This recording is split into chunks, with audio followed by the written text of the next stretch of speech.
What makes the foundation unique and different is that it really focuses on a specific disorder and disease, trigeminal neuralgia.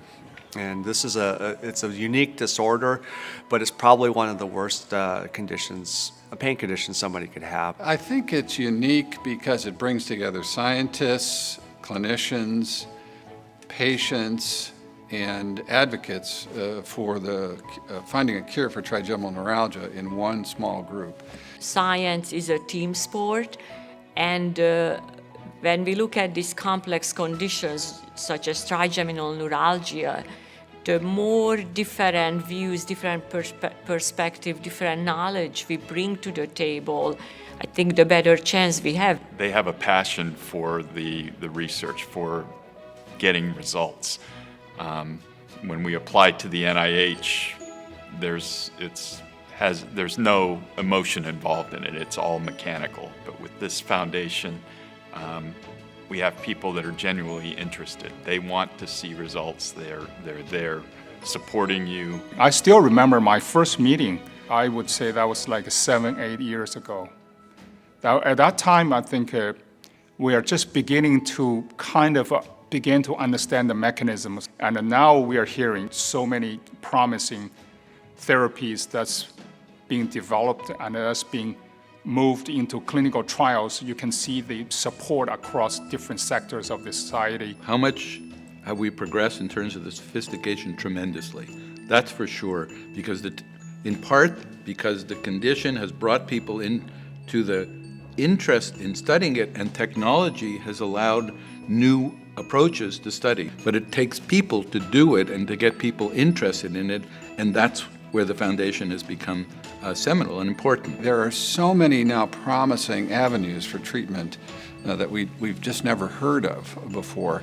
I believe that we're starting to see this ignition almost of new knowledge that's going to be brought to bear on trigeminal neuralgia just in the next few years. Why is it so important to continue to fund this research? I either get money from the government or I get no money. And so if there is an organization, a philanthropic group that is interested in this condition and raises significant money, you are going to get more work done much faster. It's not that we just design one study, we get one answer. We design one study, and then maybe we think about a couple of other things that we haven't thought about before as far as being a viable treatment. And so continuing to fund these studies is really critical. Not only could you fund my research and the other investigators that are here, but we could find somebody else with another idea and give them a chance to help these patients. It isn't that complicated, and I hate to say it, but it's about the fact that we have the science, but this stuff, these analyses cost money. We do need those resources, or we just can't go forward. For patients that that have had the disease for a while and are losing hope, we've got a lot of probably the top pain scientists in the world working on this problem. I am dedicated, as are many other people, to finding a solution. And I think that the approaches that are being taken, we're developing new drugs that we want to bring into the clinic, try for these conditions. I think for a patient with trigeminal neuralgia, hope is going to be within their lifetime, most patients. Science is progressing at such a rapid rate now. Every decade, we almost double our knowledge of the nervous system. And I think the same thing is happening today that happened 20 years ago. I believe we will find a cure, or maybe several cures, within the decade from now. I sit on several national grant research panels, and in the last year I have seen a tremendous increase in the number of what appear to be products that could relieve this pain, where I have never seen this before. And in these patients with trigeminal neuralgia is devastating and has no end in sight. But now I see an end in sight.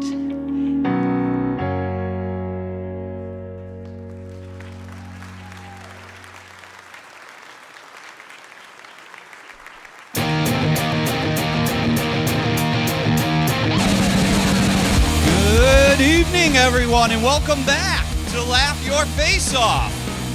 Who's ready to have a good time tonight back here at the Park West?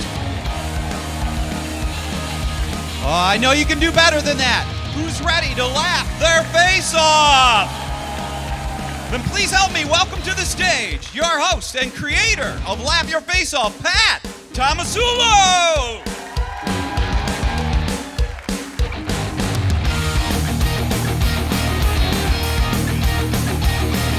Wow. Can I just say, it feels so good to be back. Huh? Give yourselves a big round of applause for filling this place up again. This is amazing.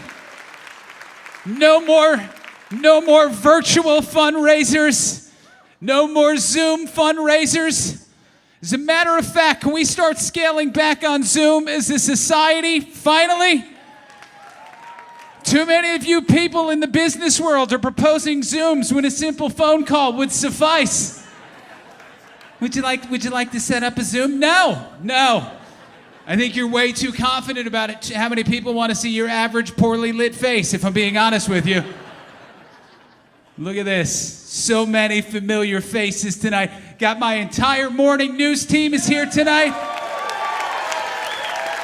All here together. Larry, Robin, and Paul. In case you were wondering why you were wanded tonight entering the building, I had to protect my meal ticket. You know how insane it is to put the four of us in the same place at the same time? It's like putting the president and the vice president on Air Force One together. You can't do that. I got to protect them. The rest of you I could take or leave, but those three, anything happens to Robin, there goes my mortgage payment right there. I got snipers up there. I got people looking at you. Don't you worry. I shouldn't talk about guns. I know it's a very sensitive topic, right? Guns are very sensitive, very divisive topic with guns. I don't want to talk about guns. Here's the only thing I'm going to say about guns. So a lot of you people who are big gun lovers, it's a little off-putting how much you love your guns. It's a little bit, I'm not anti-gun. I'm pro-Second Amendment, but I got a gun for the same reason I have car insurance, just in case.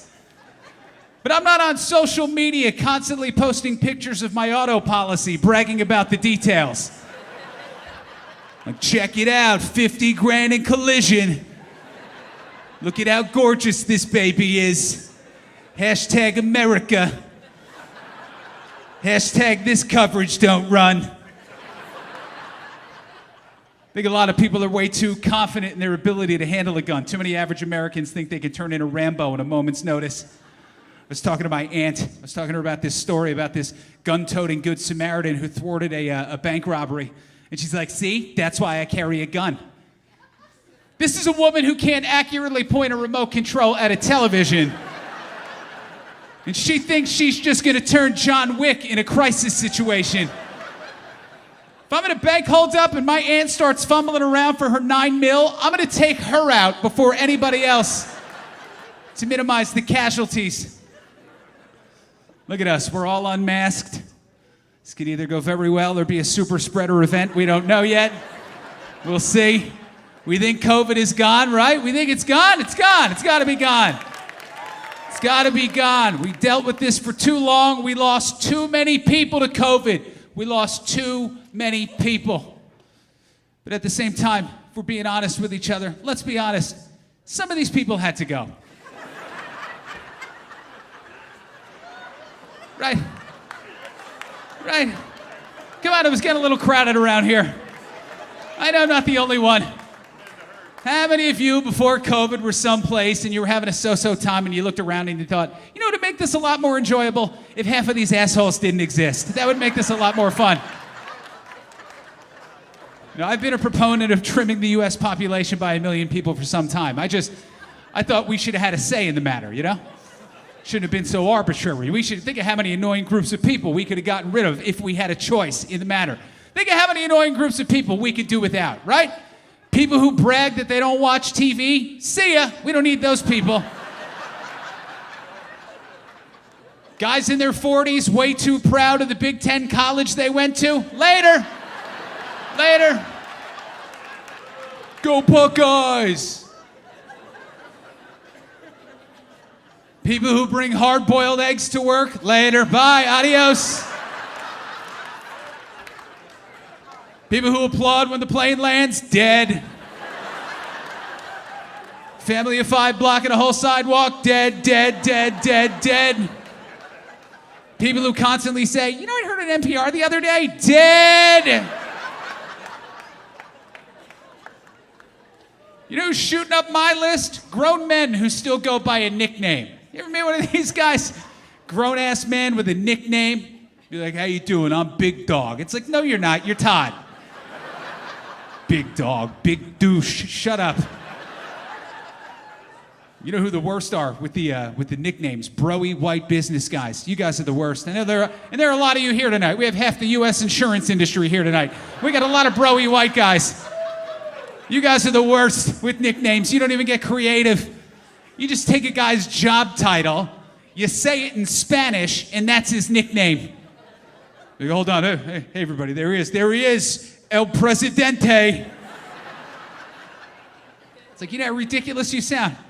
You ever see a bunch of Mexican guys at a job site be like, hey, amigo, ¿cómo está? ¿Dónde está? The president. These nicknames are too nice now. That's the big problem. I listen to my father talk about all of his friends, you know, growing up with their nicknames. They were all terrible. Every nickname was like, you know, commemorated some guy's fatal flaw or something terrible that happened to him as a kid, you know? Talking to him the other day, he's like, you never guess who I heard from? Fat Dom and Tony Diarrhea. Unbelievable, I couldn't.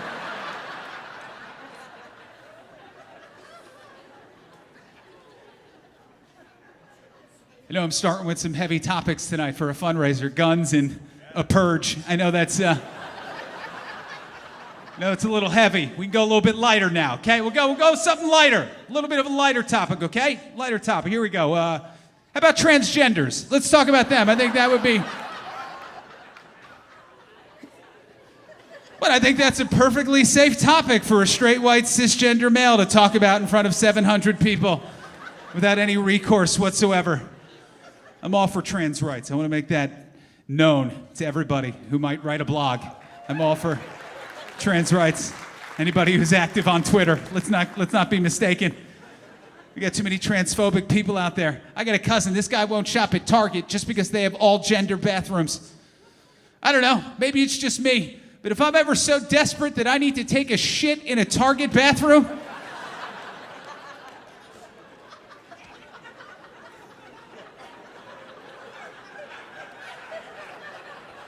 somebody's gender is the least of my worries. He goes, you mean to tell me that doesn't concern you at all? I was like, not as much as getting a staph infection, no. I know, like you, whenever I go to Target, I end up leaving with more than I planned on, but MRSA is where I draw the line. We're going all in on gender as a society, aren't we? We are all in, which is good. We're all doing the pronouns. We're all doing the pronouns and the social media handles and the email signatures, which is great. But it's like, when did we decide one day as a society that gender was going to be the one personal detail that we were going to randomly start including in an email signature? I just wonder, like, when that happens. I think there are a lot of ways people don't want to be misidentified, you know? Like all of my emails now, I end with Pat Tomasulo, he, him, O negative.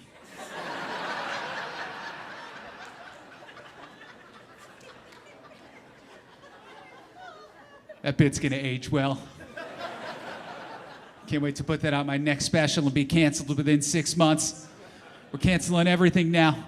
Everything. We're canceling people. Listen, some people deserve it. Some people deserve to be canceled. I'm not gonna argue that. But we take it too far. We cancel things. We cancel cartoon characters now. You understand this? You know, in the last Space Jam movie, they cut Pepe Le Pew from the movie because they said he was too problematic. I mean, you know, listen, I think we all can agree Pepe was a little rapey, I think. He kind of had a hard time taking no for an answer, right? You know, but at the same time, he's a fucking skunk, you know?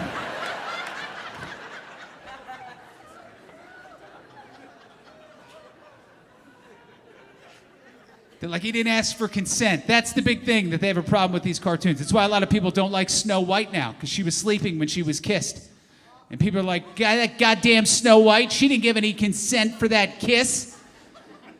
It's It's like, really? Is that what you're worried about with that kiss? Consent? That's your big problem with that kiss, is consent.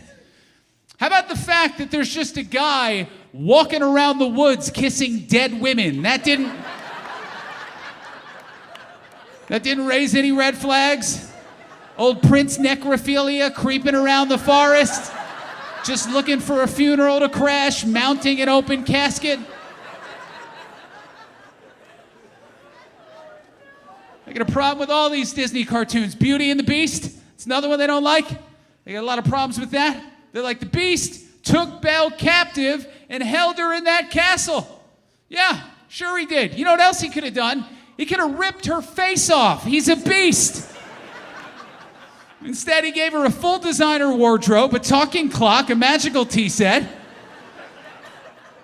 I saw one think piece that said she was a victim of Stockholm Syndrome.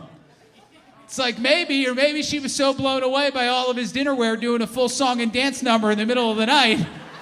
She was like, maybe there's more to this ornery bastard than meets the eye. Maybe I'll give him a chance.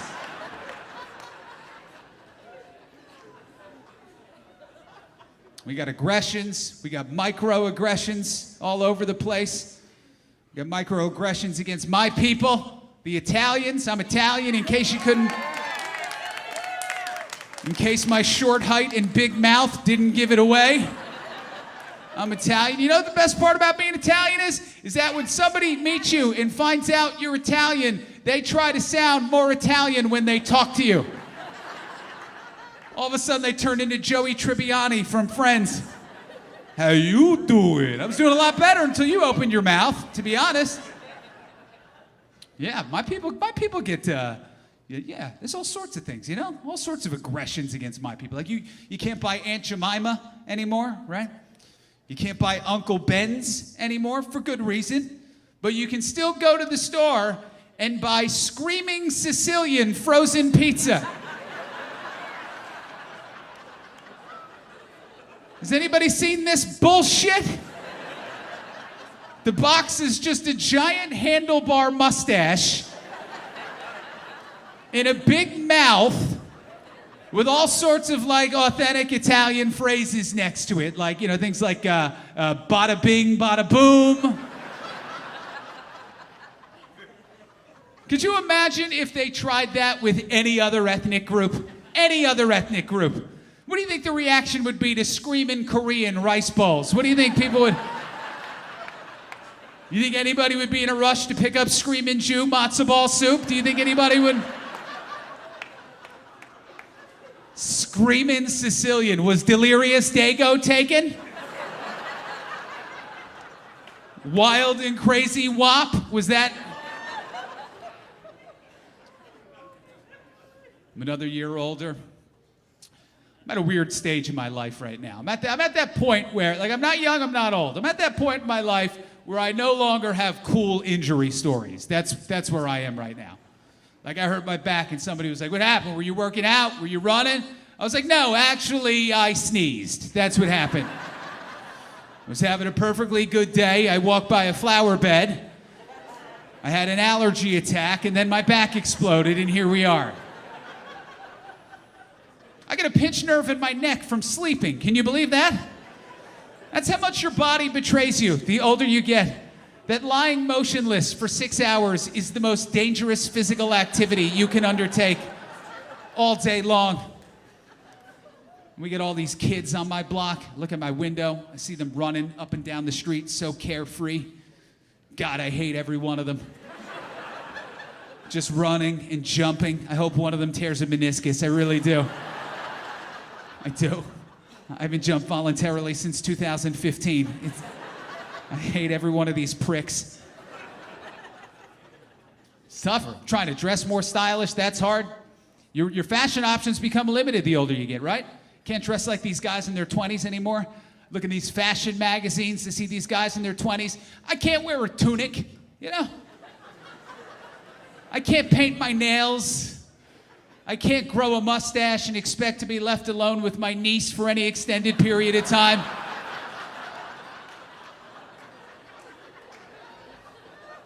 These guys in their 20s with their ironic mustaches and their dad shoes, those are cool now. They're wearing dad shoes. I can't pull off that look.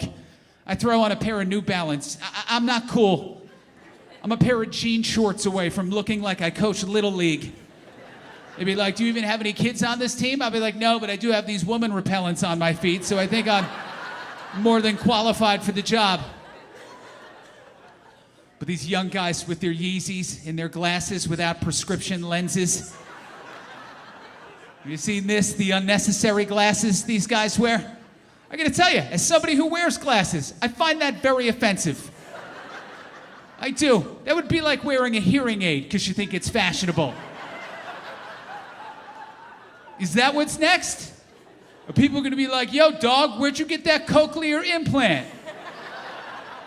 It's so lit, fam. No cap. You're some real Helen Keller goals, is what you are. Check it out. I'm getting around in a wheelchair now. I can totally walk, but I wanted it for my drip. Drip. The only drip I care about now is post-nasal. I woke up 3 times last night. All right, listen. I gotta say it again. I am blown away by this turnout tonight. I really am. I really am. For you guys to have stuck with us all these years, it really warms my heart. We have a great show for you tonight. One of the best lineups I think we have ever had in Laugh Your Face Off history, all right? I cannot wait to bring this first guy to the stage. Let me tell you, you guys watch late night TV and you see that these late night shows, they got a staff of writers, right? They got like 20, 30 writers. I don't know how many of you remember, I had a late night show called Man of the People. Yeah? And I had one writer. And that's who's coming to the stage right now. He was a writer for me. He is also a regular panelist on NPR's Wait, Wait, Don't Tell Me. Start clapping now. Put your hands together for Adam Burke, everybody.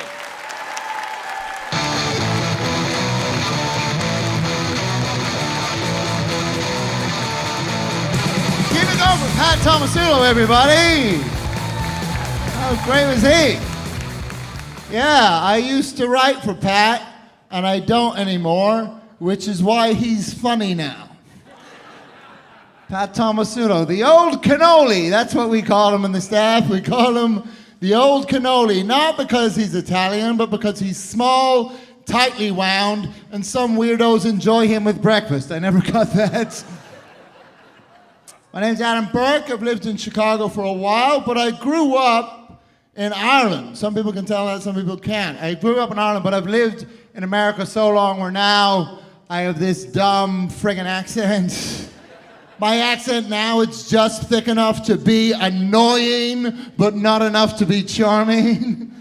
This is the verbal equivalent of someone who's got one leg that's slightly shorter than the other. It's not weird enough where you're gonna say anything, but you definitely want your suspicions confirmed by the end of the night. I hate my voice. This is the kind of voice where people come up to me all the time and they go, ooh, do I detect an accent? Detect. Like they're the world's most polite border patrol agent, like there's some sommelier for immigration. I'm getting notes of not from around here. Shit, sorry. Papers. Papers. No, I don't want to go to Martha's Vineyard. Why'd you ask? Oh, some of you watching news. All right, cool. Yeah, it's weird. I turned 46 this year. Perhaps talking about getting older. I turned 46. I got to take better care of myself because I started to develop what I call an hourglass figure. Yeah, by which I mean you look at me and you can tell that time is running out. I started off this year with kidney stones. Anyone else? Kidneys, all these little bastards. I'm mainly looking like the middle-aged man. Sorry, guys. To the younger people in the audience, I'll explain. If you don't know, a kidney stone is kind of like a healing crystal, but the exact opposite. What happens is your kidney just makes a stone and goes, I don't know, let's push it into his dick. Let's just find the least convenient exit strategy. And that's the thing. People think the bad part is when you pee it out. No, it's just when it goes from there to there for some reason. Have you ever spent so much time doubled over in pain, you think you're gonna get abs out of the deal? After 2 days, I was like, yeah, screw the gym. I'm just gonna stop drinking water and start downing gravel. My stomach is gonna be as ripped as my urethra is. Like, it hurts. I had to go to the emergency room, but they didn't call it that. They called it emergent care. Because it took a while for the care to fucking emerge. I was waiting to be seen. I was just pacing back and forth. And there was some guy behind the reception desk. He goes, hey, dude, that pain in your back, is it lower and to the side? I go, yeah. He goes, yeah, dude, that's kidney stones. And I should have just left then. Can you just bill me for Raoul's intuition? What's the copay on that? $12 on a shot of Jaeger? I'll pay that all day long. And then I was trying to expedite the process. I was trying to get rid of it. And I was looking up, I was Googling. You know when you search stuff, they'll suggest other questions that people have been asking? I put it in, I'm not lying. The first question that came up was, does masturbation help with kidney stones? And I was stunned. And then I realized I could have put in any disease, and that's the first question that would have come up. That's how desperate we are to make that act be useful. You walk in and someone is like, oh, this? Yeah, dude, just getting over a cold. The wife's next door fending off psoriasis. Doing old man shit now. I used to do young people stuff. Like I used to Netflix and chill. Did anyone do that? Anyone? I'm too old for that now. I do more of a podcast and chores person. Anyone? Get some shit done. And I put on the educational ones, you know what I mean? So it's just factual information and manual labor. It's like I'm putting myself through college and attending a lecture at the same time. And I'm the dishwashing person in my relationship.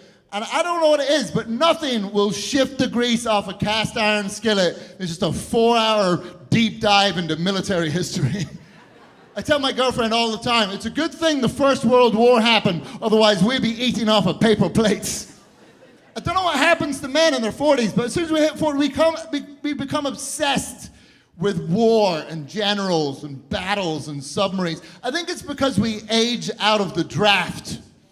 As soon as the army doesn't want us, we want the army. It is that classic romantic tug of war. You know the worst part about listening to a podcast about military history? You know what it is?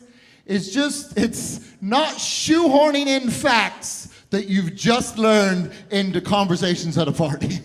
I'll do it all the time. It's like, oh, what's that? You have bunions? Could be worse. You could have trench foots, like those brave boys at Passchendaele. Oh, the client meeting was a disaster, not as big a disaster as and I go I don't even think I like military history so much as I just like watching women's eyes glaze over. I was at a party recently, a woman complained about it to me. She's like, really? That's what floats your boat? That's what you like listening to? She saw those wasted young lives on the shores of Gallipoli and Normandy, all that wholesale slaughter of Ypres and the Somme. That's not what you should be listening to. That's not what you should be learning about. You should be learning about the death of one woman in Ohio 17 years ago under mysterious circumstances. The police did arrest her ex-husband, but me and the ladies of Cold Case of Chardonnay have our theories. Stalin said the death of 1 million people is a statistic. The death of one person is a compelling 12-part documentary on Amazon Prime that you can really have brunch about, you know? I'll take one clap. I'll take that singular clap. That, if my career had a noise, it would be that. Thank you so much. It's one lady who I think has been sent here by my mother, so you're doing so good, honey. Parties in general, I gotta stop going. I hate going to, that's why I'm glad summer is over. I hate parties. Because all my friends are homeowners, you know what I mean? And I'm not really there yet. Like, don't let the vest and the tie fool you. Like me dressing up, it's just like putting $400 rims on a Toyota Camry that is actively on fire. Like, even when I make an effort, I always look like I climbed out of the trunk of a car. Like my whole vibe is unpaid ransom. So I always feel bad about myself when these homeowner friends invite me over, and there's always a theme. Oh, you got to come over. The theme's the Roaring Twenties. Like, no, the theme is envy and self-recrimination. Do we have homeowners in the room? Make some noise, homeowners. Yeah, good for you. Also, fuck you guys. I'm happy for you and all, but like you homeowners, you always have projects, don't you, that you have to tell us about. But the latest project is the roof deck. And then it's the games room. And then maybe a nursery. I'm like, what are you running from? Stop applying lacquer to things and call your father, for God's sake. One guy, his latest project, he had built an automated contraption so he could drop a tarpaulin on his car in the winter. I was like, I mean, cool for you, you know? We haven't made the bed in 3 weeks. But you've got a magic blankie so your Mazda doesn't get the sniffles. I'll be putting my head down on caseless pillows yet again. Good for you. Homeowners, you're always knocking things through, aren't you? Oh, we knocked through the kitchen, and then we're going to knock through the living room. I think ultimately the goal is to live outside. I try to join in on these conversations about my 1-bedroom rental. Oh yeah, we knocked through the bathroom, and our next door neighbors were fucking furious. I'm just not there, you know, financially. I looked up my credit score recently. It was 520. Yeah, that's not even the bad part, you judgy fuck. The bad part is I thought that was good. I thought that meant I could buy 520 things. Turns out that is not what it means. I hate credit scores. I feel like credit scores are like the banks are like this stuck-up, snooty fraternity just assigning you an arbitrary value. Oh, Adam thinks he's a 780, but really he's a 520. It's like, screw you, Chase. And that's perfect, because Chase sounds like a member of Phi Beta Gamma, doesn't he? His girlfriend's definitely called Morgan. She's definitely banging a guy called JP. So that joke is so good, my credit score just went up. Got real quiet in the fucking rich banker session over here. How dare you? I'm just terrible with money. I'm always overdrafting my bank account. I would ask anyone, clearly you're not the type of crowd to overdraft. I'm always overdrafting my bank account, and I think the issue is that verb, overdraft. That's too cool sounding, isn't it? Overdraft sounds like a maneuver you would do in a Fast and Furious movie. Check it out, the guy just overdrafted right into the poorhouse. I keep getting letters from the bank. You're about to Tokyo drift into debtor's prison. Like if I was a transformer, my name would be Overdraft. Just a robot that turns into a car that instantly gets repossessed. Me and my buddy Optimus Subprime. I'll leave you guys on this. Does anyone else think it's weird? Does anyone else think it's odd that we don't get to choose our own names? Isn't that weird? Like you can choose your pronouns, but not your nouns? That makes no sense. Like take my name. My name's Adam, and I hate my name because I think it's very fitting. Because according to the Bible, Adam was the first human that God ever created. And I definitely feel like someone's initial attempt at something. I feel like God looked at me like, oh, we got to figure out how to make more of these. All right, you guys have been great. I've been Adam Burke. Enjoy the rest of your night. Cheers. Bye.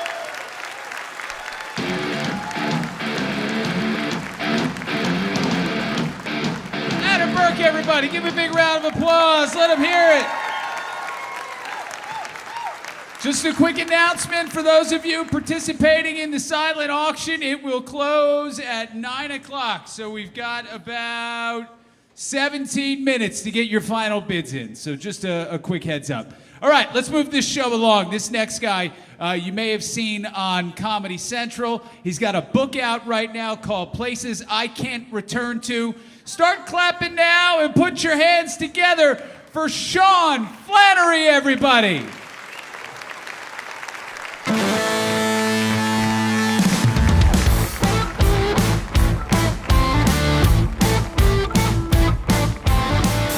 Oh, thank you. Let's get another round of applause for Pat, everyone. It's awesome to see him in this environment, like when you're used to him on TV and then he's up here, just being like crude and crazy, and you're just like, yeah, I don't think WGN lets him talk live on the air. It's good to be back here in Chicago. I'm actually this October, I guess, this fall, will be 20 years I've lived in Chicago. And I absolutely, thank you. I love Chicago. From a small city originally. Is there anyone else like that where you live in Chicago now, but you're from a small city originally? Anyone else? Lots of people. Have you guys noticed that Chicago has changed you when you go back home? Yeah, it has. And I was just back home, and you notice there's some good and some bad. Like, the good is, when I go back home to rural Ohio, beer seems so cheap it's almost free. It's awesome. It's the closest I'll ever come to feeling like a millionaire when I order a round of beers in Copley, Ohio. I'll be like, hey, me and my boys, we're gonna have 10 Bud Lights. They're like, okay, 10 Bud Lights, that'll be $25. Okay, $25? Okay. I'm gonna buy your bar, all right? That way, I'll sleep here tonight. I don't have to worry about these fucking Ohio sheriffs while I'm driving drunk. This will be perfect. Because that's the bad. You can't drive when you go back home. If you've driven in Chicago, you should not be allowed to go on Ohio roads. Putting me on Ohio roads as a Chicago driver is like putting a Wolverine in a daycare center. A Chicago bicyclist can take over an Ohio highway, no problem. The moves I pulled that they've never even seen before. It'll be like my old 5th grade teacher, Mrs. Markovich. She'll be like, oh, there's Sean Flannery. Now, he was always the nicest little, but I'm like, fuck you, Mrs. Markovich! Yellow means go! I'm passing her on like an off-ramp.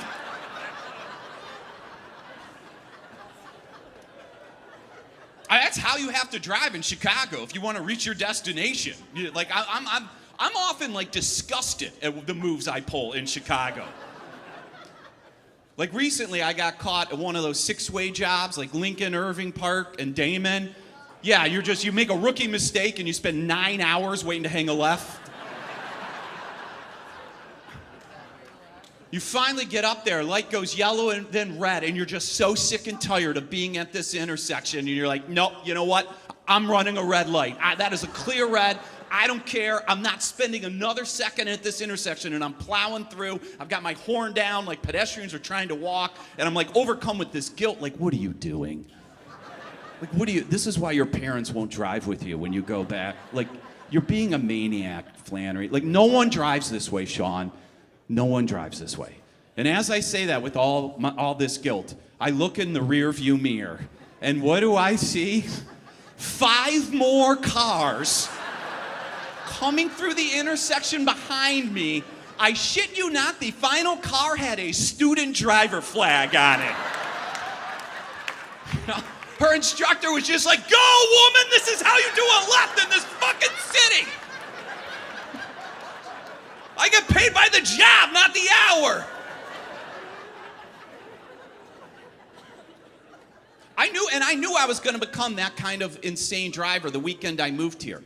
Because the weekend I moved here was when they had that Southwest flight at Midway that slid off the runway onto Cicero. You guys remember that? Yeah. And so I move here and we turn on the news, and me and my roommates, we all come from Cleveland, Ohio. We have this epiphany as we're watching the news. We're like, this city is gonna turn us into assholes. Because they were interviewing a passenger on that plane, and I will never forget this interview as long as I live. She was describing the accident. She goes, oh my God. It was the scariest thing I've ever been a part of. Our plane starts shaking. We go off the runway. Mud is flying everywhere. We go through a goddamn wall. We are now out on the road, and every car is passing us and honking at us.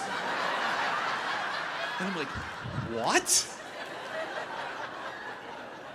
Like, how aggressive are the drivers in this city that they are honking and passing a functioning 747 that just emerged from a wall like the Kool-Aid man? Like, you're like, oh no, nice blinker, dickhead. No, I got the right of way here, guy.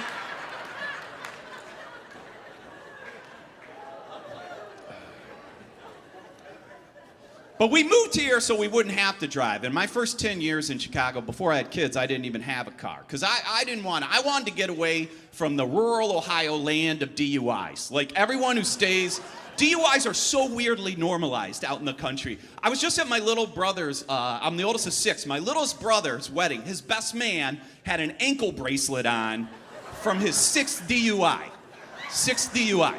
And you know what's amazing about somebody who just keeps accumulating DUIs? They have the same excuse for every single DUI. Because you'll be like, man, Kenny, you got another DUI? Like, what happened? Like, oh, bro, they got me on some bullshit. Every time. You know, fell asleep at a red light for 2 hours. It's all a money-making scheme. That's all it is.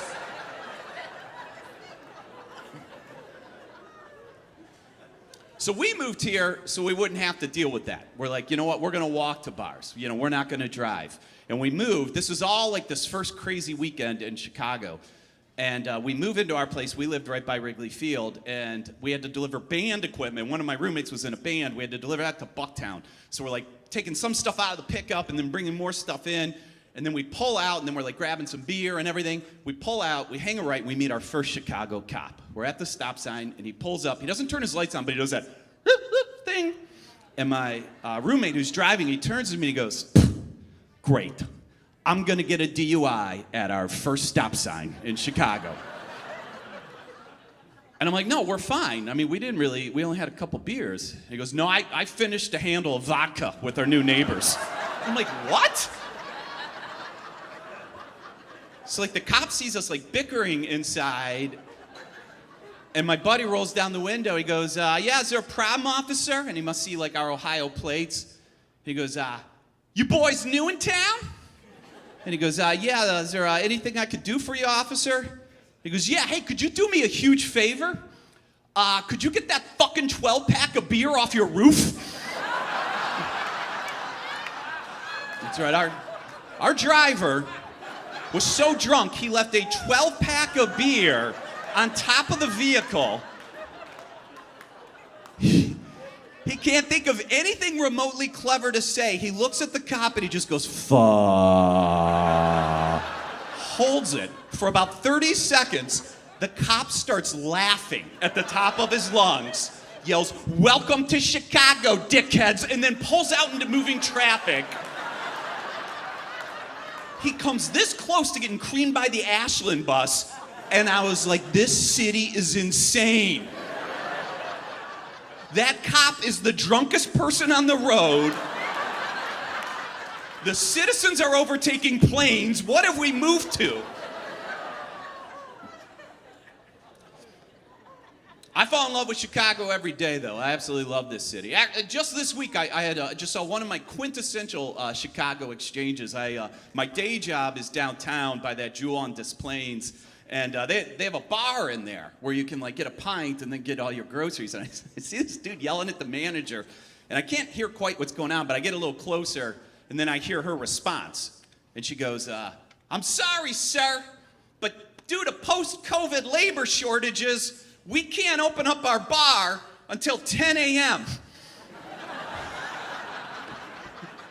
And he looks at her and he goes, this is why everyone is leaving this fucking city.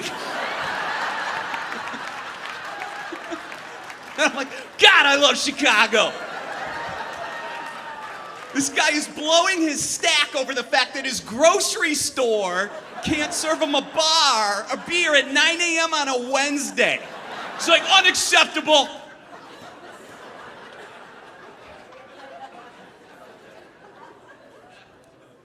I love this city. It's hilarious. You know what? You want to know how much I love the comedy of this city? I still, post-COVID, ride the L. Do you guys ride the L post-COVID? Totally different situation than pre-COVID. Post-COVID, it's like Cook County on wheels. Like people clearly broken out of hospitals. I got on the Blue Line the other day. A guy openly masturbating, going up and down the aisle, has a mask on though. So he's like, still following CDC guidelines here. Unimpeachable behavior.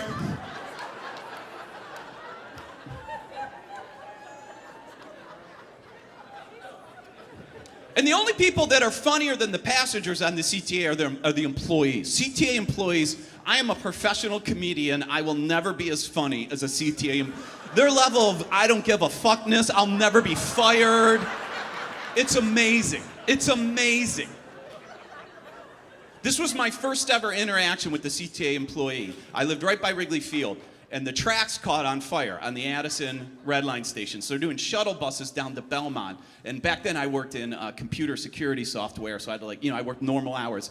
I walk in, this businesswoman walks in with me, and they explain that we got to get on the shuttle buses. And this businesswoman just lays into the CTA employee. She goes, no, we're not doing buses. You don't replace a train with buses. And then she points at me. We don't know each other. She points at me. She goes, he and I have real jobs. I'm like, whoa, don't bring me into this, But the CTA employee, she handled this woman's condescension beautifully and professionally. She turned to her and she said, bitch! We caught the motherfucking tracks on fire! Now, say what you will about the CTA. You would never get that level of absolute honesty from United Airlines.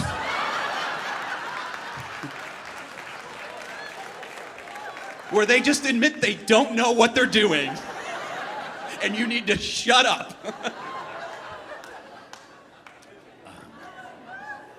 It's so good to be out here, man.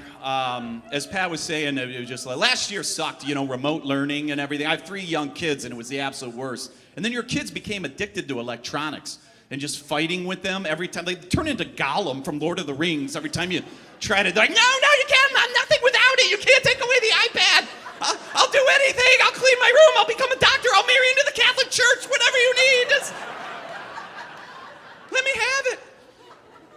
And it was leading to so many fights that I was losing my temper. And Jess is you can't lose your temper in front of the kids. I'm like, you're right. So I found this app. And because I'm going to leave you on this because I think it's great advice. It's an app. It's called Xbox Family App. And I can just remotely disable it from my phone. Just turns off. No fighting. I love it. But this is interesting. My kids take after my wife, where they're very brilliant.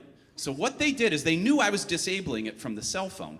So they took my wife's cell phone and they sent a text from her phone as her to me to try and trick me into giving them the password. Yes, ages 3, 5, and 7, they do this. Absolutely brilliant, right?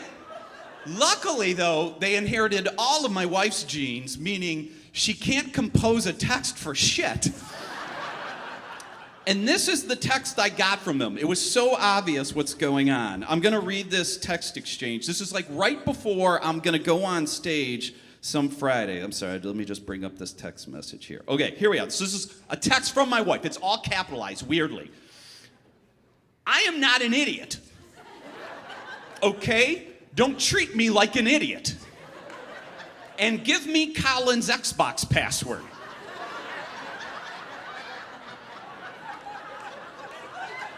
I promise not to tell him.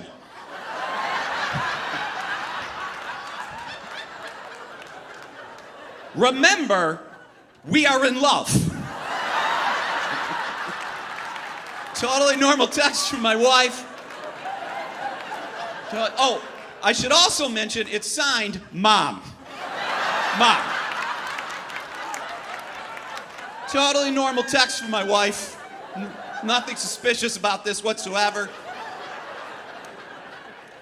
Now, they must have put their 3 heads together right after they sent it and immediately realized, wait a minute. She doesn't call herself Mom when she talks to him. That's what she calls herself when she talks to us. And I got an immediate follow-up 3 seconds later. That was Jessica, by the way.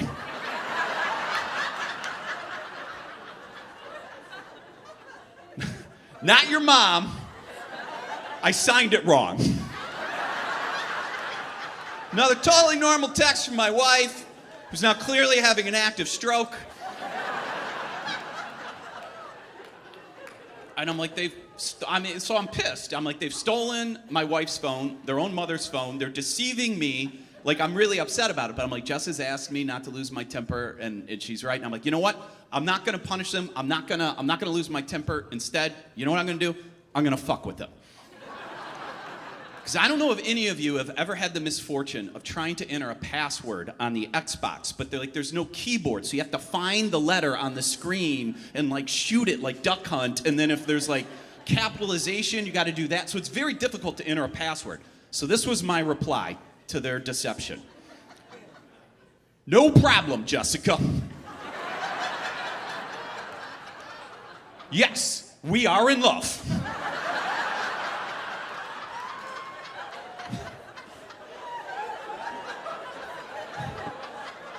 Colin's password, which I'd be happy to give you, is ampersand, question mark, pound sign, capital W, Y, star. It goes on for 4 sentences. I'm not going to bore you with the whole password. The babysitter told me they tried to enter it for 4.5 hours. 4.5 hours.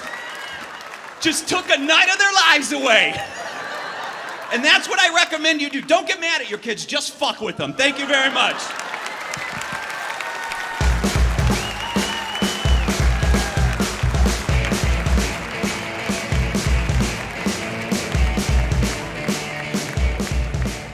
Ladies and gentlemen, Sean Flannery. And my co-creator of Laugh Your Face Off, the lovely and talented Amy Tomasulo.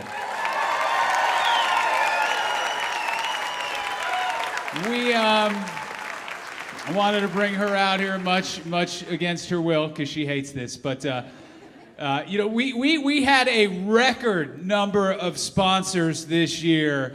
More than the history of our show, over 100 sponsors this year that we cannot thank enough.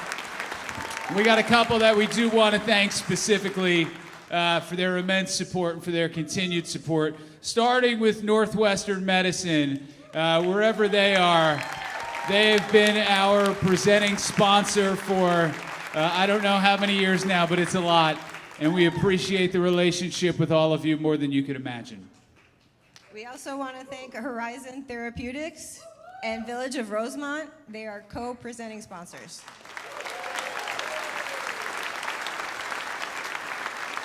I don't know that any sponsor has contributed more to our success over the last couple of years than the gang over at RT Specialty Insurance over there. John Reiner and Pat Richmond and their team, John and Abby Reiner, donated just a ton this year, and Pat and Diana Richmond. And they just go, and what they do every year for us is they go and they strong arm all of their colleagues in the insurance industry into being sponsors, and they do it very well to the tune of over 6 figures. So we can't thank you guys enough for everything that you do for us. I think you got number 5. And we have to thank McKnight Brain Institute and University of Florida.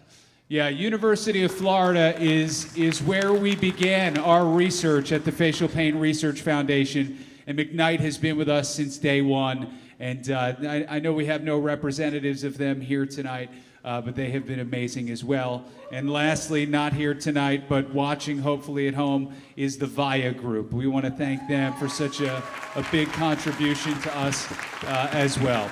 So thank you. Thank you all. All right, you ready for some more comedy? Let's do it. This guy has, this will be, I think, his 3rd or 4th Laugh Your Face Off appearance, because every time this guy comes, people are like, what was that guy's name again? That guy was phenomenal. If you've seen him here, you've seen him on Comedy Central, IFC, HBO, Showtime. He's one of the funniest guys, not just in Chicago, but in the country. I need you to start clapping now. Give a nice warm welcome to Calvin Evans, everybody.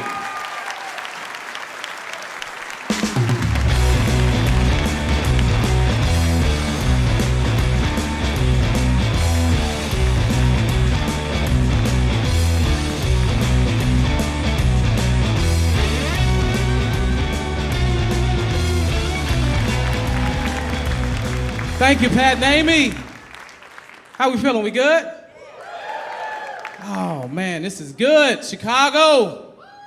We back, another year. This is good. Any Mexicans? What are Mexicans at? Mexicans, make some noise. Yeah. Y'all fucked traffic up last weekend. I didn't forget. I did not forget. I was confused, and I was like, what's going on? I was like, it's Mexican Independence Day. I was like, did they just get free? This is unnecessary. 4th of July ain't even that crazy when it first became 4th of July. I'm from Logan Square, born and raised. I got a lot of Mexican friends I grew up with. And I asked my Mexican friend, I said, hey man, y'all really out here? He got undocumented family members. I was like, y'all really out here? Y'all not concerned about getting caught? He's like, hey bro, they can't catch us all. And I was like, Mexicans are Pokemon. I didn't know. Pokemon. We back, we did it, look around. I never in my mind thought we would be sitting shoulder to shoulder, no mask on, again. I never thought it'd happen, and we are here for a great cause. We single-handedly beat COVID. We beat COVID. Nobody ever claps for that because we didn't. We did not beat COVID. We just stopped believing in it like the boogeyman. That's all that happened. It's not real. Nope, I'm not looking under the bed no more. Nope. COVID was scary. I called COVID, I was in denial. I was like the person in the zombie movie that got bit but didn't want to tell nobody. I'm just walking around with the bite. You okay? Yeah, I'm good. I'm gonna go look for some supplies. I'll be right back. I didn't want to believe it. I had symptoms. I didn't want to believe it. I was making stuff up. I had a sore throat. I was like, you know what? I probably was just talking too much this weekend. I had the chills. I was like, this Chicago weather is crazy. I went to sleep and woke up. I had diarrhea and a fever. I'm shitting and sweating all night. At that point, I was like, you know what? I should never ate that White Castle. I should never ate that White Castle. You ever fart and it stinks so bad to you, you thought it was cancer? Anybody ever do that? Like you smelled it, you was like, shit, that smell malignant. Fuck. I'm gonna need some chemo Febreze for this one. This is strong. I don't have health insurance, so I had to go to the free testing sites. That's why I had to do the 15-minute free testing site. You know what I'm talking about? It was exclusively in abandoned buildings. You know what I'm talking about? It's Spirit Halloween, and then they leave, and then it's free testing. It's the same building, same building.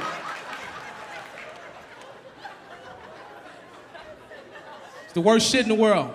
I knew it wasn't right because when I got my results, they didn't call me or email me. They sent me a text message. They said, you got it, fam. I was like, who the fuck is this? How do you know my pronoun? Who is this?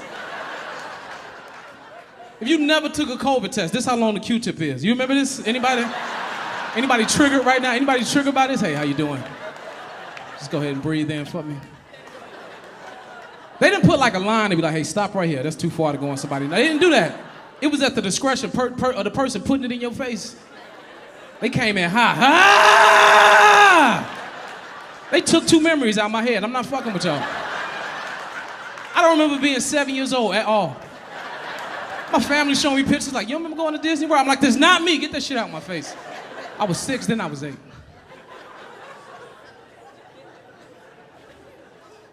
Worst part about COVID is telling people you got COVID, ain't it? Made you feel dirty, didn't it? I got COVID. Ugh. They always ask that stupid ass question, how'd you get it? That's the dumbest question in the world. There's no cool way to get COVID. If I told you I had an STD, at least you knew I was fucking. You know what I'm saying? How you get that bump in your lip? I was in Miami. It's a whole story. We can talk about that. How you get COVID? I was breathing at the wrong time in the wrong place. Yeah. My mouth was open. I was not prepared.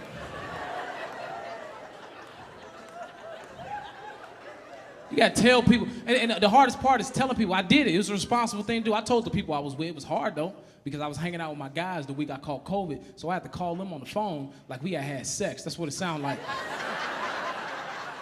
I'm on the phone nervous. Hey, you might want to go get tested. Because we was together last week. Calm down, calm down. Remember last week we was hanging out unprotected? My test results came back positive, and you might have what I have. You should probably go get tested. Call me back, I love you. I don't know how to get off the phone, I'm sorry. COVID changed us. Do y'all realize there's no more CPR at all? There's no more CPR. Somebody could pass out right now. We'd be like, damn, he dead. That's crazy. He just died. Somebody yell, is there a doctor in the house? Yeah, 10 o'clock. That motherfucker dead. We can't help him. Best thing you can do for somebody nowadays is pump their chest like an air mattress. Like, yeah, you're not getting up. We did what we could. Get him out of here. Get him out. Good times. We survived. We survived. I didn't realize how much white people like dogs. That was my transition. I didn't realize how much white people like dogs until I saw that video last year of a girl pushing a bear off a fence to save her dogs. Did y'all see this? If you've never seen this video, there's a bunch of dogs. There's a ring light camera caught a bunch of dogs playing in the backyard, and a big-ass bear slowly starts climbing over the fence. If I'm in that situation, I'm like, hey, fuck it, you on your own. I'm locking the door. Fuck those dogs. Maybe small dogs. I can buy some more small dogs. But she saw that. She was like, not today, motherfucker!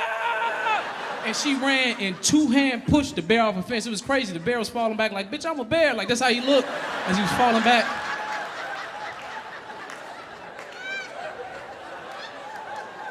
You know how sad that walk was back to the woods for that bear?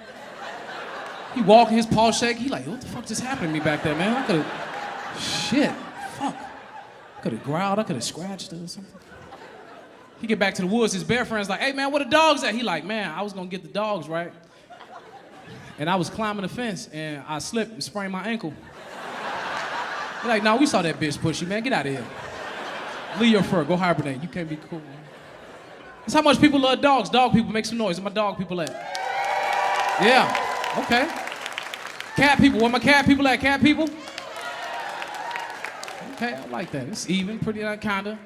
I asked that question one time. Somebody booed cats. I was like, man, why you boo cats? He was like, they sneaky.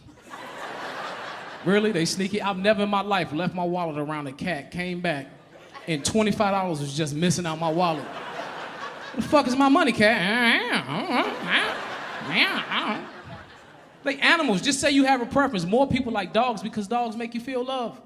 You go home tonight, that dog, see that dog excited, tail wagging, make you feel love, make you feel needed. Cats different. Cats want you to want them, but they don't need you to want them. If you don't understand cats, you'll never understand Kanye West. It is the most complex, it's the most complex thinking in the world. I love cats. They're independent and they survivors. I know this because I've never in my life seen a cat with a homeless person, ever. As soon as you fuck your life up, that cat like, you stupid, I'm getting out of here. I can do bad by myself, you dumbass. And they gone, you never see them again.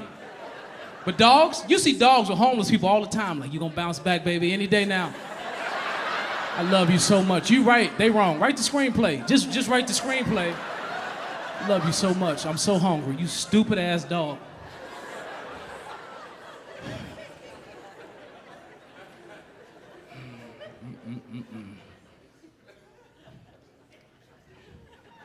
I want to cry, but I can't because I'm a man. And it's unacceptable for men to cry. Right, ladies? Is it okay for men to cry? Stop lying. You liars. It's not okay for men to cry. It's only men, we cry in extremes. Extreme happiness, extreme sadness. That's it. There's no middle ground. We just can't cry. Women, it's okay for y'all to cry. Things get hard for you, you start to cry, we gotta stop, we gotta listen, we gotta try to figure out what's going on, how we can fix this. That's how I work with women. And y'all horrible at holding your cry back because you never exercise those muscles. Because it's acceptable for you to cry, so if you try to not cry, it's just ugly every time. Just cry. You see a man hold his cry back, his face still. Single tear.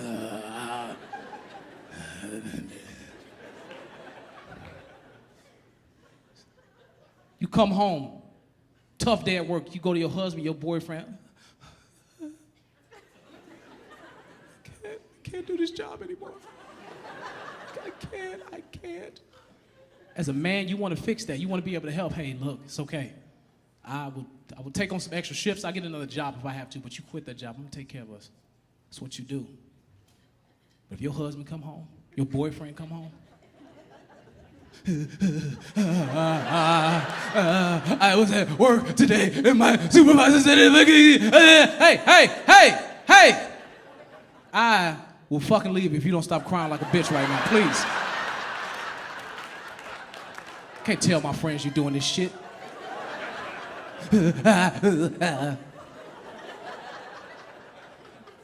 You in the house, you hear somebody fall down.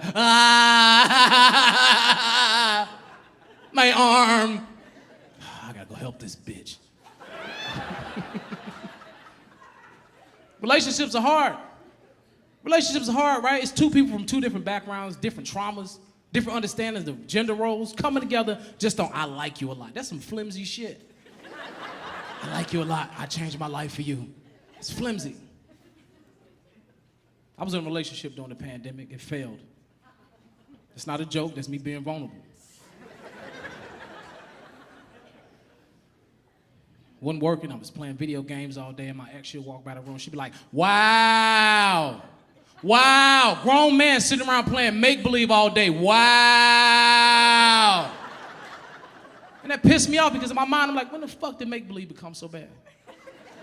When did having an imagination become the worst shit in the world? As a kid, I can go anywhere, I can be anything from the comfort of my room. Furthermore, women, if your man plays video games, NBA 2K, Madden, Call of Duty, Grand Theft Auto, understand that man is living his dreams out on that game. Everything he not in real life, he is on that game. I'm a 6'5" NBA All-Star. Do you understand what I'm saying to y'all? I wake up every day and I fight for this fucking country on PlayStation. No thank you for my service. I sell cocaine too. I do it all on PlayStation. Don't judge me for that. Here's the thing, I'm looking around the room, it's a lot of beautiful women here, a lot of beautiful women. Y'all got on makeup. We don't walk past the room like, wow. He's gonna play make-believe in your fucking face all day? Wow. He's gonna draw your cheekbones on and thin your nose out? Wow. Those are the eyebrows you're going with today. We don't do that. Because when we turn that game off, we know it's over. It ends right there. Y'all take y'all make-believe face and y'all go out into the world with it. And accept compliments. Oh my God, you're so beautiful. Thank you so much. Thank you. I woke up like this. You know how crazy it'd be if you saw me running down the street like, hey, Calvin, where you going? I'm playing the Pistons at 7:30. I can't talk right now. That's crazy. You guys have been great. I'm Calvin Evans. Thank you so much.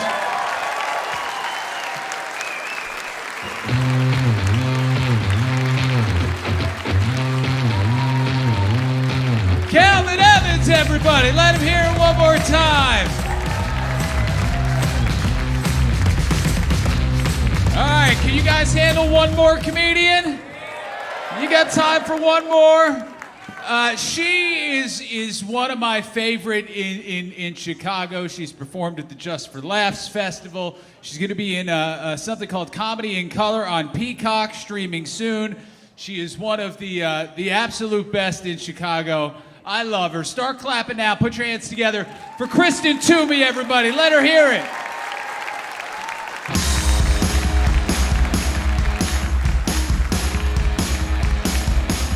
Hey!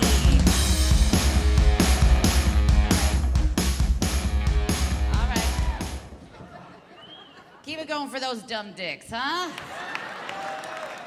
Thought I'd never get out here. My gosh. I'm happy to be here. We survived COVID, that's great. I'm glad the masks are gone. I realized with the mask on for 2 years, I was doing this. All day, just like, soft. And I'm lonely. It's a weird face to make while you're watching the world burn, you know? Just like...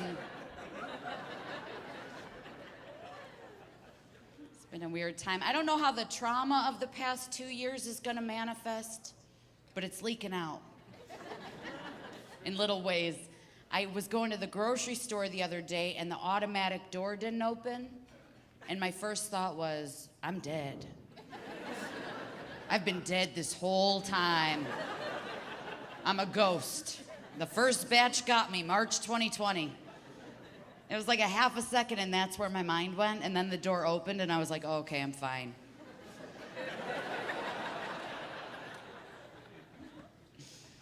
I'm on edge, too. I notice I'm jumpy now. Someone came up from behind the other day and was like, hey. And I was like, you want my pussy or my wallet?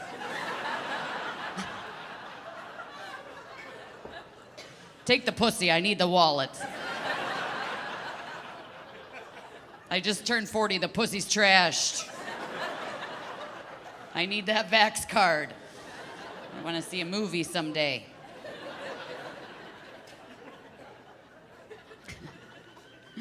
My anxiety, does anybody have anxiety here? Yeah.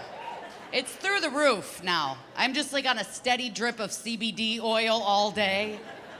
I get scared, I freeze. I'm like the Tin Man and the Wizard of Oz. I'm like, oil can, just CBD oil until I can go to the DMV. It's a lot of anxiety. I have kids too, and it's been a weird time for them. It was a lot of scrolling, you know, most of the pandemic, and I started to worry about what I was doing with my face while I was scrolling. Like, when you're scrolling, are you reacting with your face? Because that seems insane. To just lay there like,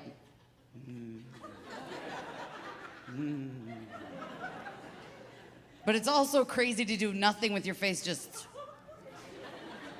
watch a man get hit by a car. I don't know, but you know they're recording you. I imagine an NSA agent watching me just jerking off, like, show her a dead cat or something, wake her up, traumatize her some more. I'm bored. Now we're back out. I'm trying to relate to everybody, but it's hard because I don't know what information you guys have been getting. Clearly, we're not all getting the same information. Some of us are on a flat earth right now. Like someone in here thinks that. I don't give a shit either way. I'm only going to Target. I'm not going far enough where I'm gonna loop around or fall off. I don't give a fuck. It doesn't matter. Doesn't change my rent at all if it's round or flat. I tried to get a little smarter and it scared me. I just stopped. I'm like, you know what? I don't need to know why the moon's out during the day. Fuck it. I'm good.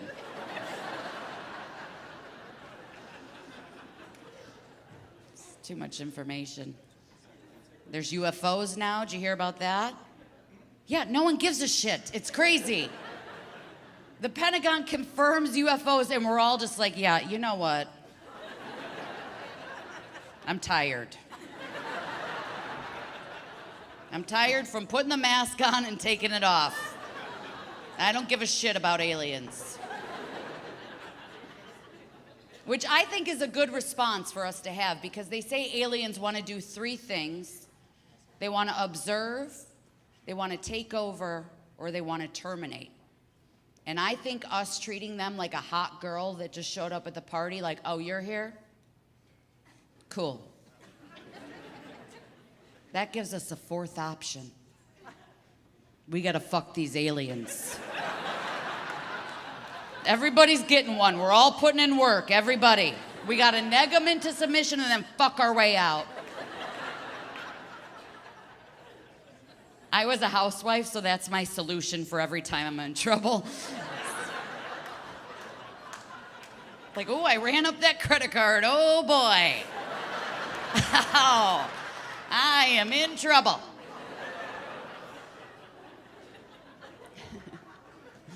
I'm divorced now, obviously.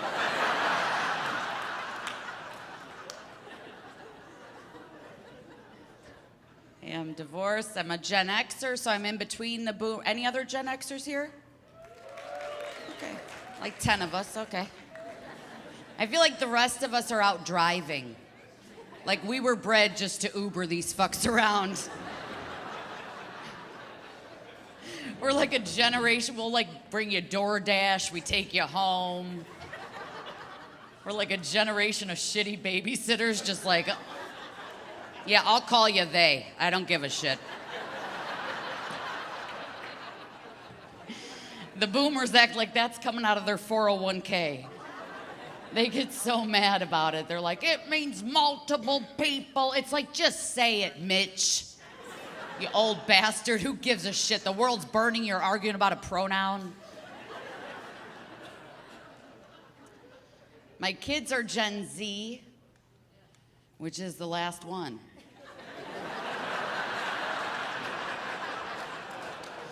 There's no more letters. It's kind of hard to tell them to try. When we gave them that name, like, I know there's a continent of plastic in the ocean, and California is always on fire, and a global pandemic, and now maybe a world war, but do your homework. It matters. Yeah. That gym class matters. We're gonna need those skills when we're scrounging for copper to survive.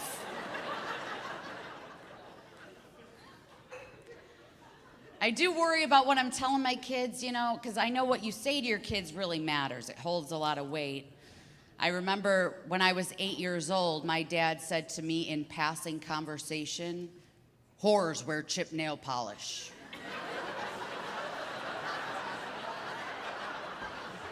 That was the whole sentence. And I grew up being like, whore, whore, whore. He doesn't even remember saying it. I think about it every day. The other day I was driving home, I looked down, it was chipped, I was like, I gotta get home. I'm just gonna start sucking a dick if I don't get home right now. Oh boy. So I wonder, what am I saying to my kids that's sticking like that, and you don't know? But every now and again, I'll say something as it's coming out. I'm like, oh, this is one of those. My kids are 17 and 13. We went out for sushi, and they brought wasabi. And my 13-year-old son said, "This isn't real wasabi." I said, "What do you mean?" He goes, "Wasabi's $100 a pound." And I said, "Oh, well, they stomp on it like cocaine." That's what I said to my kids. They both looked at me like, what? And instead of using that as like an on-ramp to the dangers of fentanyl or something good like that, I just go, well, when something's pricey, you gotta stretch it.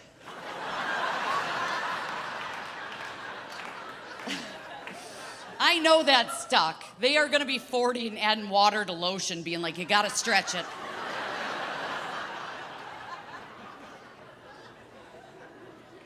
I worry about the advice I'm giving them, you know. I took my son to the skate park, and he's 13, and as we're leaving, this girl his age rode by on her bike, and she looked at him very sexually. And she stuck her butt out at him, and she was like, ooh. I was like, this is a teachable moment. I gotta say something. So I turned to him and I go, hey, seems like girls your age are more mature than you. And he was like, yeah. I said, okay, well, I want you to know if she's doing something like that, that's because something bad happened to her.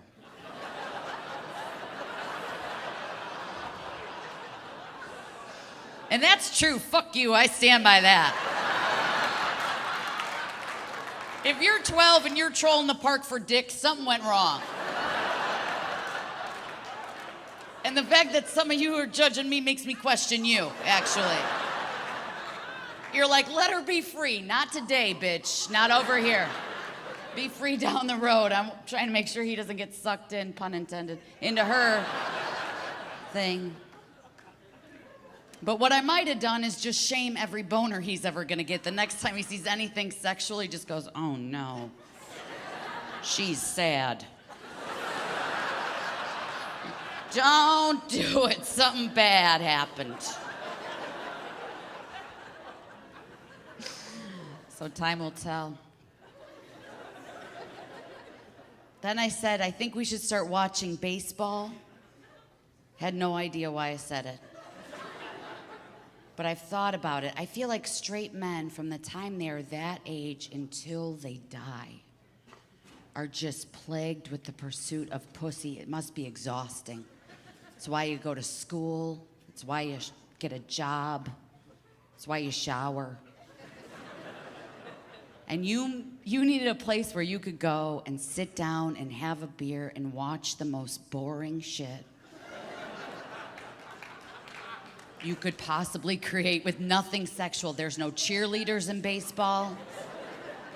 There's no women. The uniforms are hideous. You got plastic over your junk so nothing jiggles. The team names are like birds. Sox. Yankees, that's close. There's church music playing, just like "You Will Burn in Hell." Like, we need to get season tickets. We are signing you up. All right, thank you very much. Bye-bye.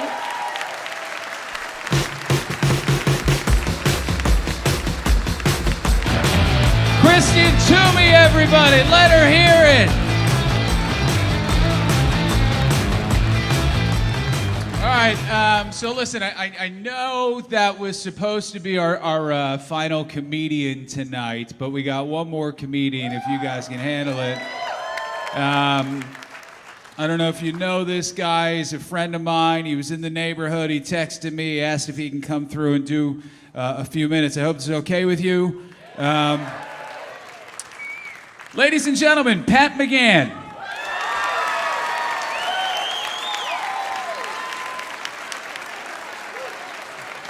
Yeah, how about it for Pat Tomasulo? Give it up for Patrick.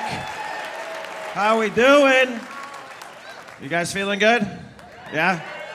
Thanks for, yeah, it's good to be here, right? Nice to see people together. Fuck, everyone's a little awkward though, right? You picking up on that? A lot of rusty humans. Everyone's lost a step. Everyone's like, hey,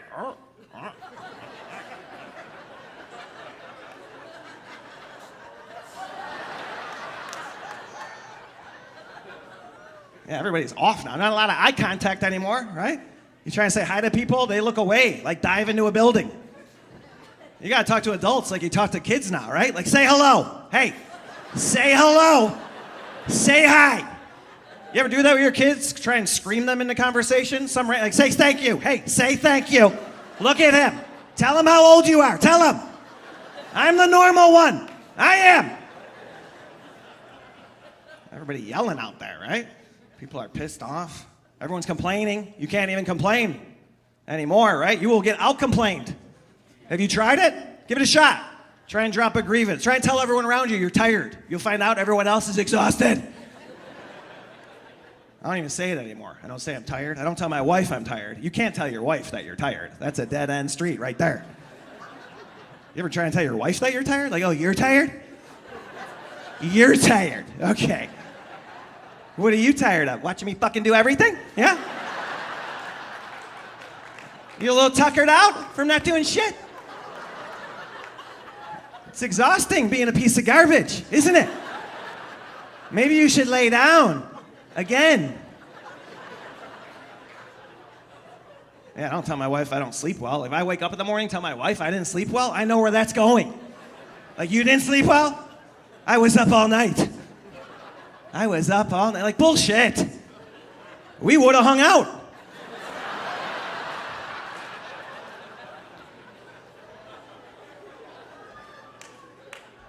It's good, though. It's good. We got kids. They're busy. They're in sports. My kids are in sports. Kids' sports have been ruined, by the way, by all these dads that didn't make it.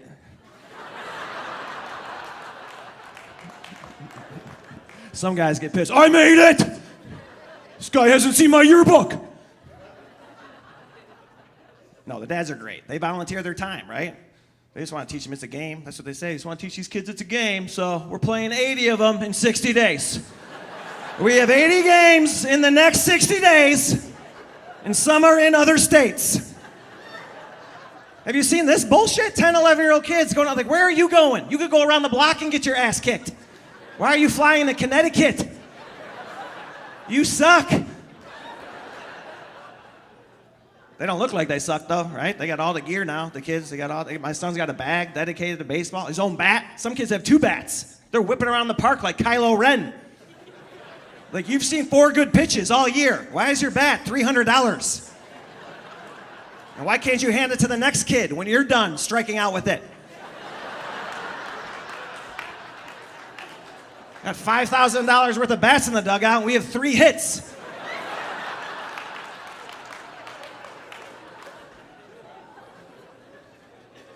Yeah, they got all the gear, all the uniforms are beautiful now. They hand out the uniforms. Like, is this for the career? Like, is it over when this thing fits? They're huge. My son's trying to swing a bat in a nightgown. Just tucking his to the team name, disappearing his number, couldn't see back. I don't remember this at all. I feel like we're catering to the bigger kids now, the husky kids. I'm sorry, but when I was little, the fat kids had to wear tight shirts. Actually made them better athletes, right? It squeezed them, made them faster. Remember those chubby missiles flying around the bases? We never knew who they were. We didn't have the names on the back. We always had like a funeral home that was sponsoring the squad. Yeah, now it's all out of control. And the kids don't care. They don't care. My son, they just want the concession stand. They start freaking out when they see that. They start shaking like addicts when they see that. Hey, they got a concession. I'm like, oh, I don't have any cash. Like, they take credit card. Like, do they? Do they? You and this 8-year-old are gonna get Wells Fargo involved for the Big League Chew? That's still around, by the way, Big League Chew. You can't really get candy cigarettes or bubblegum cigars. You wanna pretend you got a dip in your mouth, a big wad, when you're 5? You stick that in there. You don't see that a lot. I grew up in that era, the dipping, remember that? I had buddies like 8th grade, just fucking Constitution test tomorrow.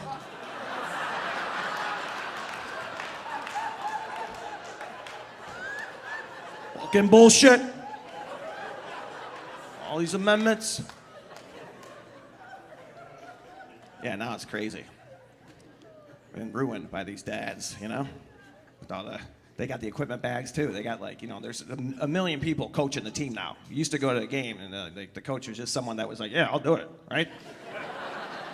Remember back in the day, like, hey, this is your coach. I know he's a lot of stuff in his car, but he is your coach, okay? Now you got 4 dorks and matching windbreakers fucking about to lose their job at work because they're working on a lineup of 6-year-olds all day. Like, I think I figured it out. You know who should lead off? Yeah, they have all the gear. They got like embroidered equipment bags. My coach had a bag he brought back from Vietnam. That was our equipment bag. He'd be like, go in there, grab a ball. Like, I think I found a grenade. Don't go that deep in the bag. Yeah, those coaches, that's before background checks. That was just, hey, this guy, don't talk to him after dark.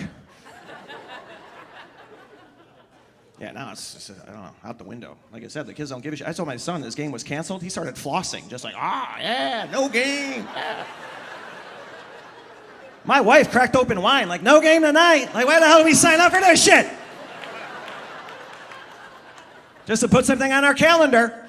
Because that's what you do. When you get married and have kids, you get a calendar. And then you hang it up in your kitchen and challenge yourself to fill up every fucking square. So people come over and be like, look how busy we are. Every fucking square. You just fill it up with nonsense. You don't have to do shit about, like, pizza day, underline, underline. Grandpa's birthday, circle it. Not gonna see him. Yeah, we have that calendar. Ours is like color-coded with Sharpie. By the time I get to it, every good color is taken, so it just says Dad gone in beige.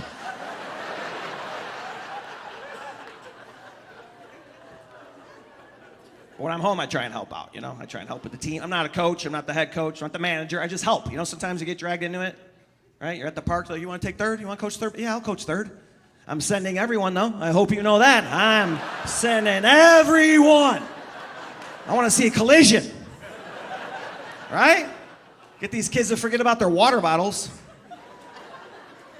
They can't go anywhere without those. A water bottle? No, my kids everywhere. They got my water bottle. They'll come back into the house, like, I forgot my water. Like, where are you even going that you don't have access? You heading out across the Kalahari? You're gonna be... This is the most hydrated generation. And I have no idea when this began. My mom's almost 80. I've never seen her drink water her entire life.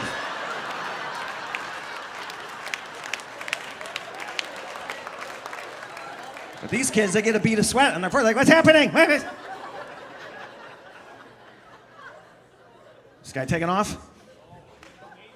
What's that? Oh, okay. Some more kids with screens. Yeah, my kids are good though. They're just at that age. Everything's, ugh. You ever get kids to react that way? Everyone, ugh.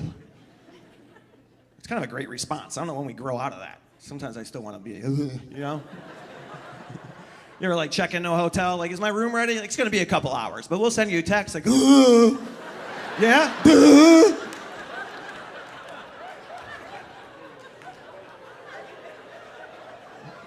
Hey, can we get that table over there? We can't sit to your whole party's here. We're gonna wait. Oh, really?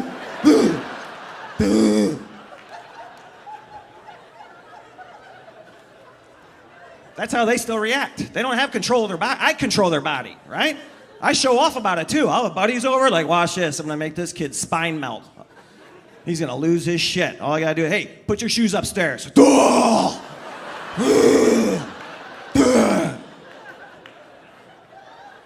You feel like a Jedi, right? I'll show off in front of my wife, like, watch this, I'm gonna send a harpoon to his right hamstring. All I gotta do is this. Hey, put your bowl in the sink, would you?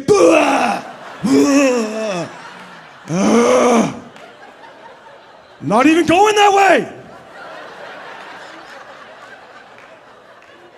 Put my bowl in the sink yesterday.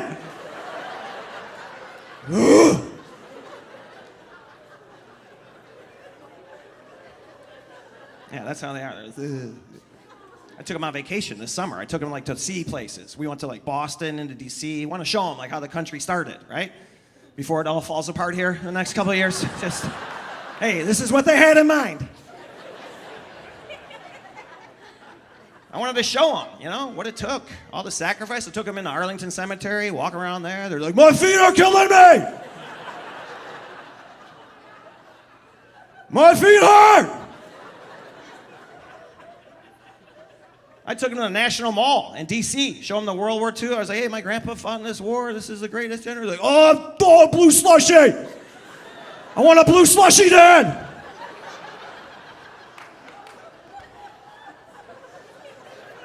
I got a picture of my son in front of the White House. Looks like he blew a Smurf. Just, Can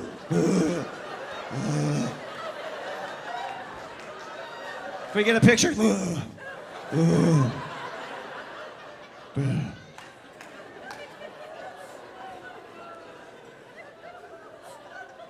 Like, we're so wrapped up with these kids. It sucks, right? Did you think it was going to be this way, that we were going to have to be so connected to them? I thought I was going to have to put a key outside. That's all I thought. I was watching my parents. Like, I got to put a key outside? Yeah, let's have 3. Fuck it. Let's go. I didn't know I was going to have to keep them in dry fit. They're so fragile. Got to keep them in their comfort. They just live in loose-fitting shit. End of the day, my wife like, get them ready for bed. Like, they're ready. They are ready. They live in comfort, going through life better than Hef. They don't wear fabrics and layers like we do, right?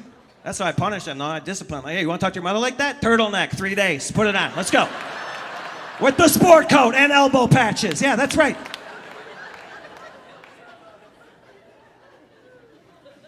Yeah, they just run the house. They have the remote now. I never had the remote. If I had the remote, I'd like cough that up. My dad came in the room, I would like drop it like a hot weapon. Just wipe the prints off. Like, I'm sorry, this was on when I came in. This is. I don't sit here. I'm sorry, I was sitting there. I don't even know why I'm talking to you. You didn't say anything to me. I gotta probably head somewhere else. Now they don't even react to you. You walk in the TV, they're just like melted in the couch. Got like 9 blankets over them. I always think you want to slip into their world. Like, you want to watch this? Like, yeah, definitely. I want to watch this kid watch another kid play a video game and talk about it. I like how he's talking about it up there in that square. That's awesome. I'm following everything. This is great. Can we do this for a half hour and then watch someone open a present? I just want to watch two hands open a present. What the fuck have we done to these kids? This is the shit they're watching? I was watching these kid cooking shows. Like, you want to watch this? Like, doesn't this bum you out? Does this make you realize how far behind you are? Like, what would you be making if you were on this show? A fool of yourself. You would be making a fool of you and all of us. And go on there and blacken an Eggo. I'm going to marinate some Cheerios. And then I'm going to lay down.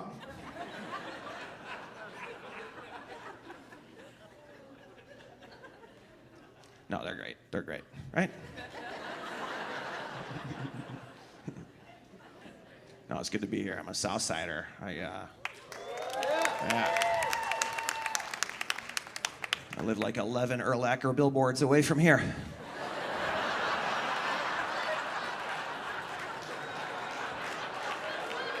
Yeah. I live on the South Side, in Chicago too, in Chicago. So that's how we fucking talk. We live in the city. Because people come, where you live? I'm Chicago. What suburb? Like, no, I live in the city. Then they come visit you. That's when it gets a little awkward, right? You gotta give them directions. You're like, yeah, you're gonna get on the Dan Ryan. You'll see the Sears Tower in your rearview mirror. Keep going. And then follow the signs of Memphis, okay? Follow the signs to Memphis. Well, I live in the city. I do. I live in Chicago. But take Memphis. Can you believe that fucking sick? Is there anything else worth mentioning between here and Memphis? Like, want to throw Champaign-Urbana up there? Like, you know, 57 doesn't even go to Memphis. It dead ends into 55. That goes to Memphis. That sign is bullshit. All right, you guys, my name's Pat McGann. I appreciate you having me. Keep it going for Patrick. Thank you very much. Appreciate it.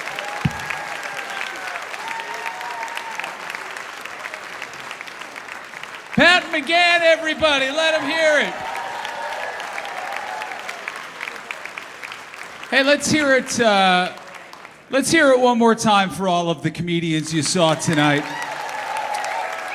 I think one thing you need to know about every comedian you saw up here tonight, every one of them volunteered their time to be here tonight.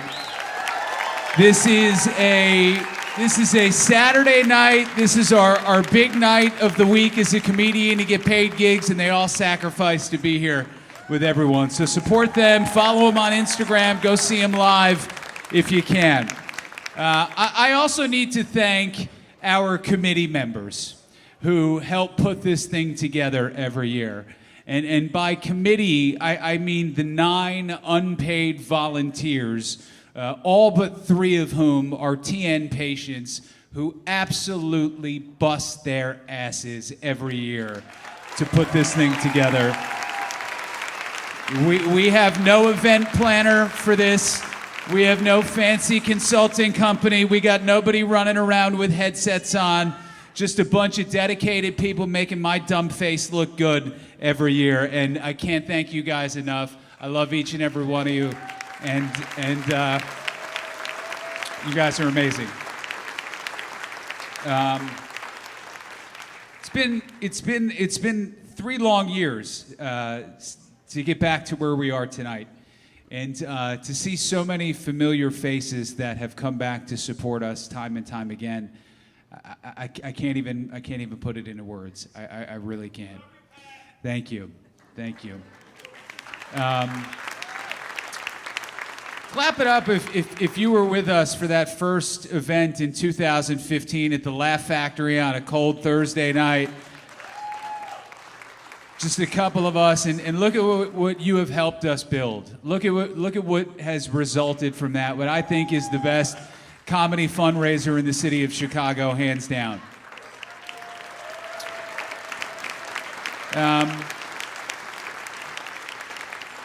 So by this point, either through attending this event over the years or by hearing me talk about trigeminal neuralgia over and over again, you know why we are here, and that is to put an end to what doctors call the worst pain known to mankind.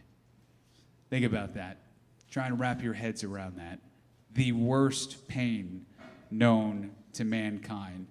And that's what so many people in this room deal with on a daily basis. You know, every year we like to show a video of a patient, a story of somebody who's struggled with TN and document their struggles. But this disease, like so many, has tentacles that run very deep. Much like any disease or disability, it affects not only them, it affects their loved ones. It affects their families. Believe me when I tell you that there is no normal family when somebody in the family has TN. Everything changes. Believe me, everything changes. But it's not all terrible, because a lot of times it galvanizes a family, and it makes a family stronger than you could imagine. And that's the story we'd like to tell tonight.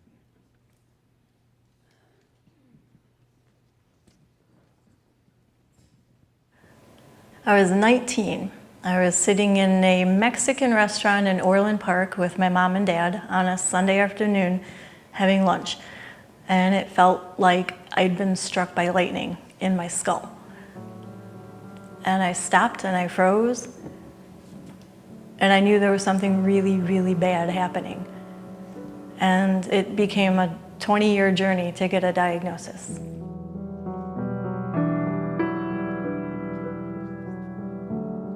My name is Nicole Ferguson. I have trigeminal neuralgia. I've been misdiagnosed with everything you can think of, from a brain tumor to TMJ to hysteria. I'm Roisin Hanna. I'm Nicole Ferguson's daughter. My name is Orla Hanna. I'm Nicole Ferguson's daughter. How's he looking? Good. Oh, we have some shortbread. We have to tell Nanny and Grandad back in England, show it him. My name is Brian Hanna. I am Nicole's husband. We met, over one weekend, and within 6 months we were engaged, sort of thing, and we got married in 2006. We just knew straight away then that this was meant to be. As a couple, it's hard to go out because you can't go to a noisy bar, you can't go to a place where there's loud music because it's too difficult, the pain is too much. Yeah, because it said it was supposed to be, I think it said it's supposed to be like real crumbly. It is, yeah, it's a crumbly batter. I love my mom. She's really awesome. She really is. She's very caring. She's accepting, supportive, able to put up with a lot. We're very tight as a family, the four of us. It affects all of us every day. And just as I've learned to live with this disease, my husband and my kids have learned to live with it too. It's never just the patient. We don't go a lot of places. We went to a baseball game. We had to leave early because the noise and the light, and it was overpowering for me. It's hard because I want my kids to have experiences that other kids their age have and be able to do things that their friends do, but it's not always possible. You feel like you're disappointing everybody. But on the same token, they understand. They live it with me and they understand. She deals with her pain, the best she can, and it's, I know she's trying, and that's what matters. She'll tell you that she's in pain all the time, but I tend to see it when it gets to the worst, where she can't hide it anymore.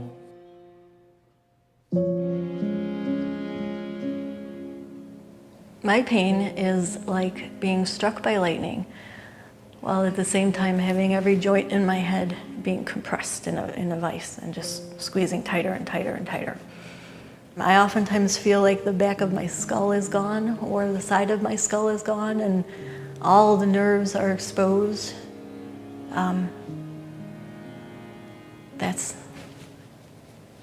That's my normal.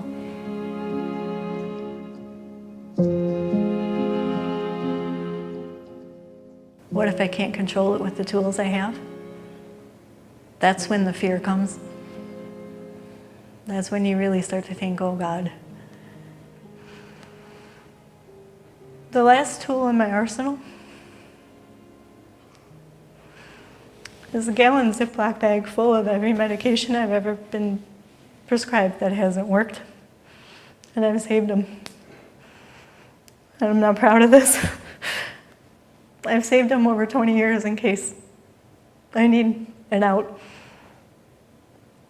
In case it gets so bad that I can't control it any other way. And I don't ever intend to use it, but my God, I have to know it's there. I have to know there's a way out if I need it. And I bet I'm not alone. I bet there's a lot of us like that. It's like a safety blanket. It sounds morbid, it sounds awful. I'm not gonna do it, but I need to know that I have an option.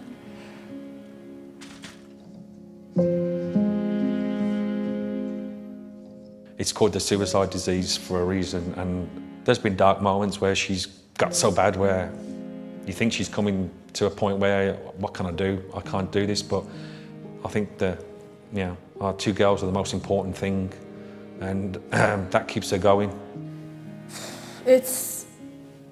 I worry a lot because she's told me things like stories about people who have the same disease as her not being able to handle the pain and taking their own lives, and so sometimes I worry about that. But I know, like she's told us before, that because of us, like me and my sister, like she wouldn't do that.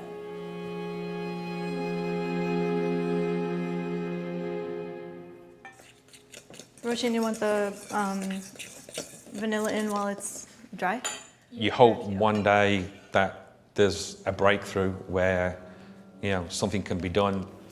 As we look more and more into genetic studies and the possibility of this being hereditary, I need to know that there's a cure down the road in case my kids develop TN, or my neighbor's kids develop TN, or my niece or my nephew. I need to know. My biggest hope is that with this disease, that everything I've gone through will benefit somebody in the future, a future patient or someone who's newly diagnosed, or somebody like that. That's what I hope now.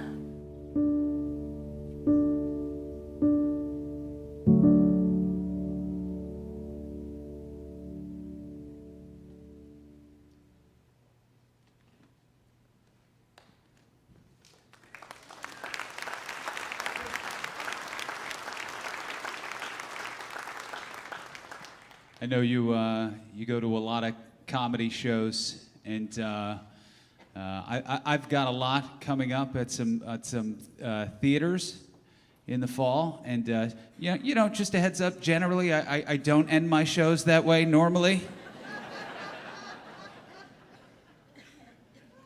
Kind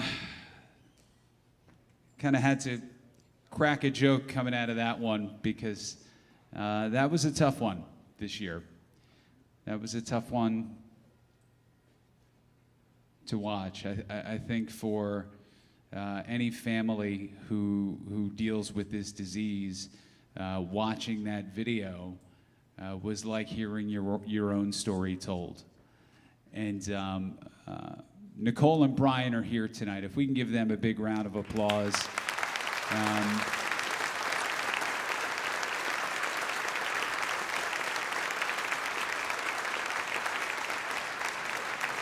For allowing us into their home and for sharing their story and for sharing their beautiful family with us. Nicole is such a rock star. I mean, you watch that, you see all of these graphics, these slideshows tonight, all of the programs on your table. She edited all of those. She did all of that work this year, despite everything she's dealing with.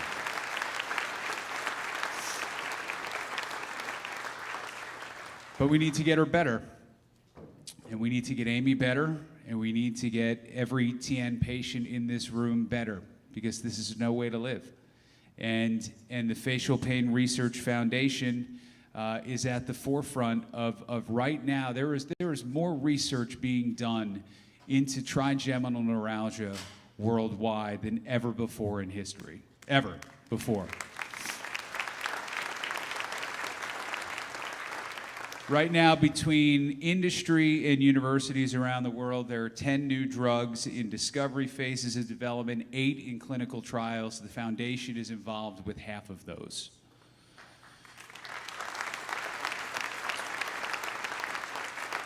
You know, over the years, if you've been here, I've talked about our genetic study, which we feel is the one that's really going to be a game changer, discovering the causes of TN. This study has been fully funded by us from day one and has yielded data that suggests multiple causes of trigeminal neuralgia, the results of mutations to certain genes. We are currently verifying this research. We're presenting it at conferences. We're close to publishing these findings. And once we publish these findings and they get out into the scientific community, this has the potential to be a major game changer in us finding a cure for trigeminal neuralgia.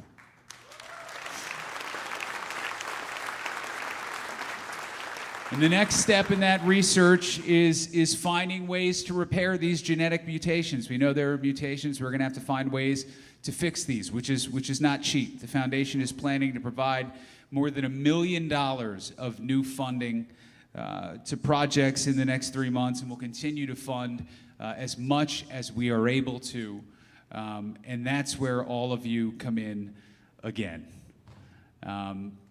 This is always a tricky part of the night for me, because I know a lot of you have been so generous with your money and your time already, and to stand up here and ask for more money makes me feel like a heel a little bit, I'm not gonna lie.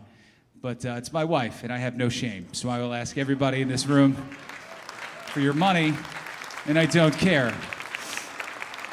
I know you've spent a lot tonight. I know they tacked on a bullshit service charge to all of your tickets this year, which, believe me, we've not forgotten. And you won't have to deal with that bullshit again. But we'd like to raise another $60,000 by the end of tonight. And with your help, and with the help of everybody that is watching on the live stream tonight, we think we can do it. You have your QR codes. A lot of you are already signed into the silent auction. If you're not, that QR code is on your table. Scan it. That'll bring you in there. We have volunteers around the room that can help you. If you need help signing in, you make a donation. Your name will end up on the screen like Robbie Davis, #1 Chicago comedy fan. Comes to every show. 15,000 already. Look at that. We're almost there. Thank you, Jennifer. We're going to get to 60 grand. We're on a rocket ship to 60,000. Come on, 100 sponsors here tonight. I know most of you who came here with the sponsors didn't pony up for your ticket. You're here freeloading on somebody else's company expense. Get in the app and start putting a couple of bucks in. Thank you, Nicole Akers. We're up to 16,500. We're on our way to 60,000. Thank you, Chris Leonard, for $1,000, I think, if my math is correct. Michael Pasternak, $18,250. Michael Pasternak, ladies and gentlemen, the founding trustee of the Facial Pain Research Foundation. The reason I am standing up here today, the reason everybody in this room is here donating more money. $20,000, Dr. Babak Jerome, esteemed neurosurgeon from Northwestern, one of our great sponsors and our supporters, and one of the best dudes you will ever meet in your life. Thank you, Darren. Thank you, Jeffrey. We're up to 21,000. We're close to our goal of 60. What can we do? I don't see a lot of faces and phones on this side of the room. What are we doing? Where's everybody's phones? Come on. You can't spare another $25? Look at you. How many of you I stopped and took pictures with while you borderline molested me at that step and repeat? How many of you, how many feels were copped at that step and repeat? That's got to count for something. How many violations happened to me by a bunch of middle-aged women? I wake up with you every morning. Now I know what you're doing while you're watching me. 25,000. Thank you, Anonymous. We're almost there. Only another 35,000. Maya Garcia, thank you. I will stand up here all night and lock every goddamn door to this building until we hit 60,000. We're up to 25,000. 26,000. Thank you, Audrey. We appreciate your support. We appreciate your support. Come on, you lost out on the silent auction. You got some disposable income. You really wanted that cabin in North Carolina. You missed out. Put that 2,300 to good use. Thank you, Kim. We're at 28,000. Here we go. Scott, Natalie, Abby, Wendy, $28,520. Thank you, Kim Branson, one of our committee members. Kim, the one responsible for sending you all of those email blasts all the time. $29,520. Thank you, Andrew. Thank you, Sean Maloney. Closing in on 30,000. Who's going to put us there? Look at them. They still don't have their phones out. What's this guy? You're bringing me a paper check? Look at this. Brad Stevens, the mayor of Rosemont. Get out of here. 2,500? Dan, add 2,500 from the mayor of Rosemont, Brad Stevens. As if the 20K the village of Rosemont didn't already chip in enough was not enough. We love them. We love their support. Rosemont, it's all there. That's the slogan, right? It's all there, except the Chicago Cubs. They lost out on that one. Thank you, Tim McGill. Thank you, Daryl. 32,000. Thank you, Owen. Thank you, Eric. Did we get that 2,500, Dan? Yell out. You can yell, it's fine.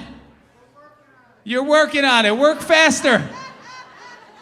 Sitting up here with my dick in my hands. Let's go.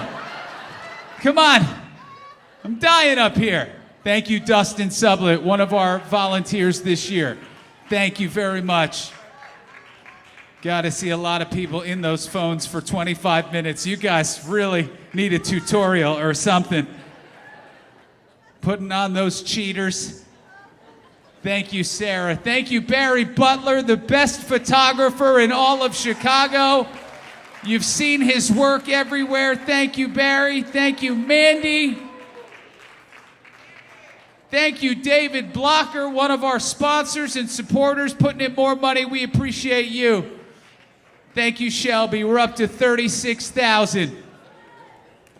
$36,000.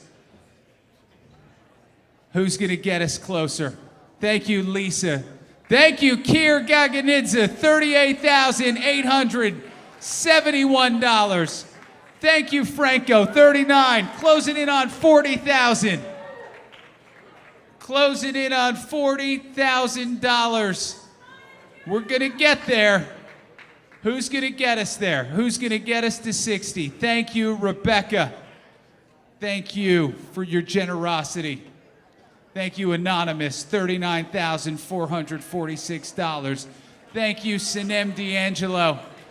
Sinem and Mike D'Angelo, big supporters of this event. That video you saw on Nicole, her husband Mike, edited that for us. WGN photographer, one of the best in the business. We thank him. $40,000. Judy Lisnick, thank you. $40,271. Come on. I think we can take this to the next level. Let's go. Come on, we can do this. Let's next level this. Let's get to 60,000. Thank you, Marty. Honey, what do you think? Are we ever going to get out of here tonight? Am I ever going to get out of here? Are we ever going to get 60,000? Thank you, Lucy. Thank you, Anonymous. Thank you, Anthony and Mark. Thank you, Richie Barron. We're closing in on 60. $47,571. Come on, the sooner we get there, the sooner you can all go home. The sooner you can all hit the bar. Thank you, Uncle Joe and Carol Pagano. Thank you. Close to 50. They're rolling in now. They are coming in now. Thank you, Jim. 54,000.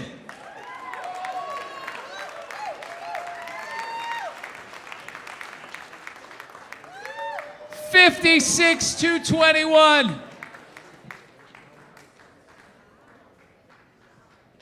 We're gonna get there.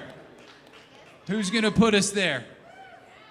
Who is gonna put us there? There we go, Michael Pasternak. I think we got more coming. Melissa and Mike Tomasulo, that's my brother, the handsome guy who looks just like me. 76,000.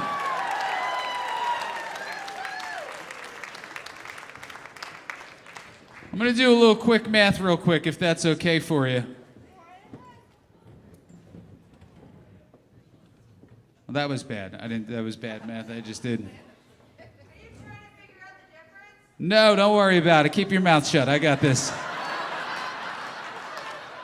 That's all right there. I got this, honey. 6 months of planning. I think I can take it from here.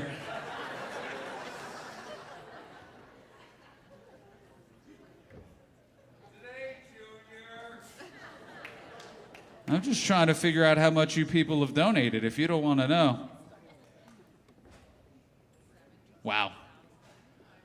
So tonight, with that $76,571, we have raised $498,000 for the Facial Pain Research Foundation,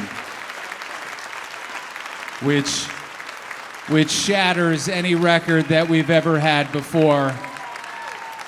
And it is all because of you. Thank you. Thank you for being here with us again. Thank you for packing this place. One more time, a big round of applause for your comedians tonight. A big round of applause for our committee. A big round of applause for Nicole and Brian. And a big round of applause for all of you for being here with us tonight. We love each and every one of you. Thank you so much. We will see you next year. Thank you.